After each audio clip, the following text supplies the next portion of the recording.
दोस्तों, हमें बहुत सारे मैसेजेस आए हैं कि आपको डी डॉलराइजेशन के बारे में नहीं पता है और इसीलिए आपको पता नहीं चल रहा है कि गोल्ड के अंदर जो ये तेजी बन रही है ये क्यों बन रही है।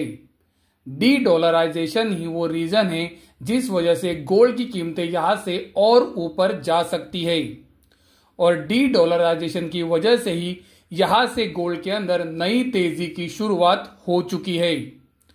दोस्तों, मैं आपको बताना चाहूंगा कि गोल्ड के अंदर नई तेजी की शुरुआत हुई थी $2000 के पास, ना कि $2700 के पास।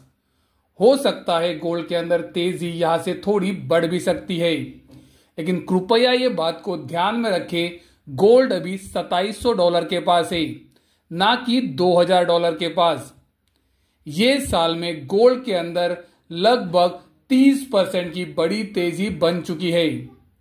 तो दोस्तों, जब आप इन्वेस्टमेंट करते हो तो ये बात को जरूर ध्यान में रखो।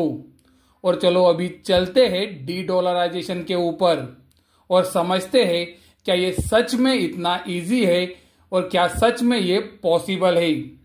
दोस्तों, डी डॉलराइजेशन का मतलब ये है कि डॉलर को अपने रिजर्व से निकाल देना और उसी तरह से डॉलर का इस्तेमाल इंटरनेशनल ट्रांजैक्शन के लिए नहीं करना, यानी कि डॉलर का इस्तेमाल पूरी तरह से कम कर देना। दोस्तों, ये कंसेप्ट ब्रिक्स कंट्रीज ने लाया था।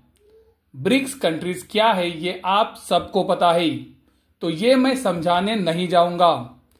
तो चलो एक बार देख लेते हैं क्या ब्रिक्स कंट्रीज उनका यूएस ट्रेजरीज के अंदर इन्वेस्टमेंट कम कर रही है कि बढ़ा रही है। इससे हमें ये आइडिया आ जाएगा क्या ब्रिक्स कंट्रीज सच में डी डॉलराइजेशन के ऊपर फोकस कर रही है कि नहीं।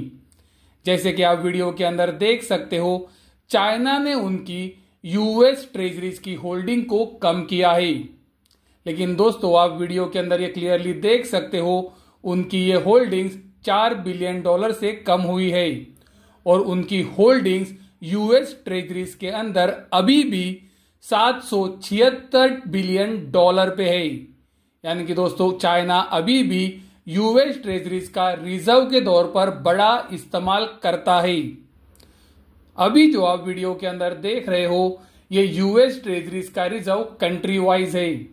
ये रिपोर्ट मैंने कहां से ली है इसका सोर्स भी आपको नीचे की तरफ दिख रहा है। आप देख सकते हो जो कंट्रीज ब्रिक्स कंट्रीज में आती है, जैसे कि ब्राजील, इन्होंने $5 बिलियन से उनका यूएस ट्रेजरीज का रिजर्व बढ़ाया है। इंडिया ने भी 5 बिलियन से आप देख सकते हो यूएस ट्रेजरीज का रिजर्व बढ़ाया है। साउथ अफ्रीका जो ब्रिक्स कंट्री में आती है उसने भी $1 बिलियन से यूएस ट्रेजरीज का रिजर्व बढ़ाया है। उसी तरह से जो कंट्रीज ब्रिक्स कंट्रीज के अंदर शामिल होना चाहती है वो भी यूएस ट्रेजरीज का रिजर्व बढ़ा रही है, जैसे कि सऊदी अरेबिया। आप देख सकते हो इन्होंने $33 बिलियन से यूएस ट्रेजरीज का रिजर्व बढ़ाया है। आपने बहुत बार सुना होगा कि पेट्रो डॉलर अभी खत्म हो चुका है क्योंकि सऊदी अरेबिया ने ये कॉन्ट्रैक्ट को कैंसिल किया है। दोस्तों, पहली बात तो पेट्रो डॉलर करके कोई कॉन्ट्रैक्ट था ही नहीं, और दूसरी बात ये कि आप देख सकते हो सऊदी अरेबिया अभी भी यूएस ट्रेजरीज का रिजर्व बढ़ा रहा है। उसी तरह से कुवैत ने $5 बिलियन से आप देख सकते हो यूएस ट्रेजरीज का रिजर्व बढ़ाया है। यूएई ने $4 बिलियन से यूएस ट्रेजरीज का रिजर्व बढ़ाया है। यानी कि दोस्तों आप देख सकते हो कंट्रीज अभी भी यूएस ट्रेजरीज को खरीद रहे हैं। उसी समय पर आप देख सकते हो सेंट्रल बैंक्स ने अब तक $70 बिलियन का गोल्ड खरीदा है, लेकिन दोस्तों उसके सामने आप देख सकते हो उन्होंने $565 बिलियन की यूएस ट्रेजरीज खरीदी है।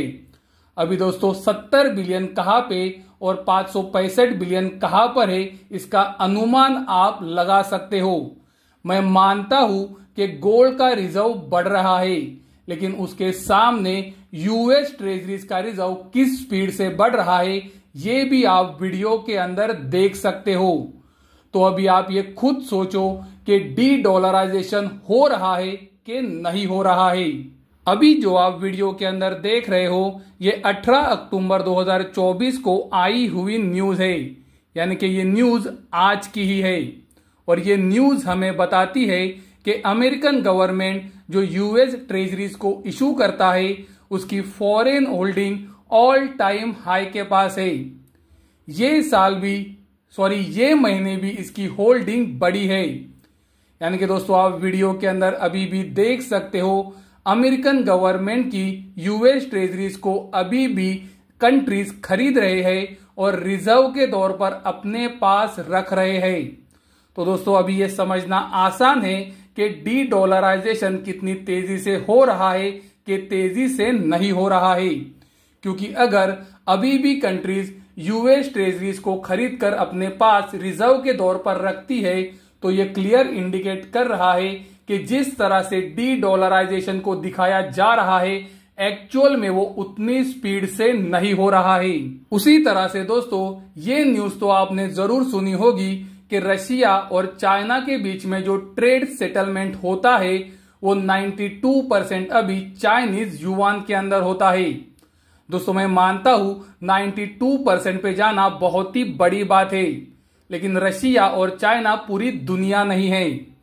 जैसे कि आप वीडियो के अंदर देख सकते हो दुनिया के अंदर अभी भी 88% ट्रांजैक्शन डॉलर के अंदर ही होते हैं।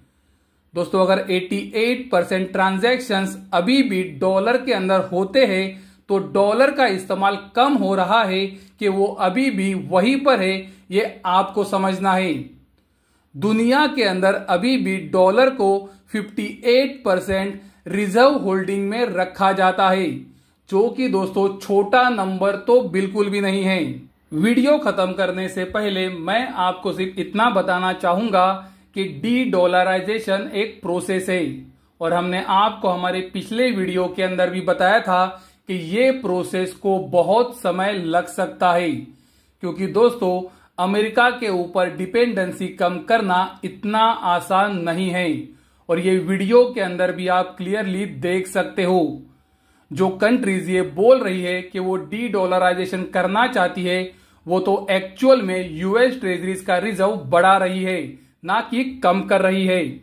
उसी समय पर हमने ये भी देखा कि गोल्ड की होल्डिंग रिजर्व के अंदर बढ़ रही है, लेकिन दोस्तों अगर उन्होंने 70 बिलियन डॉलर का गोल्ड खरीदा है तो उसके सामने 565 बिलियन डॉलर का यूएस ट्रेजरीज भी खरीदा है।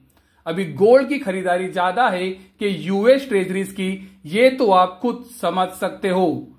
और ये वीडियो से ये आपको समझना आसान हो जाएगा कि डी डॉलराइजेशन कितना तेजी से हो रहा है कि ये बहुत ही लंबा प्रोसेस है।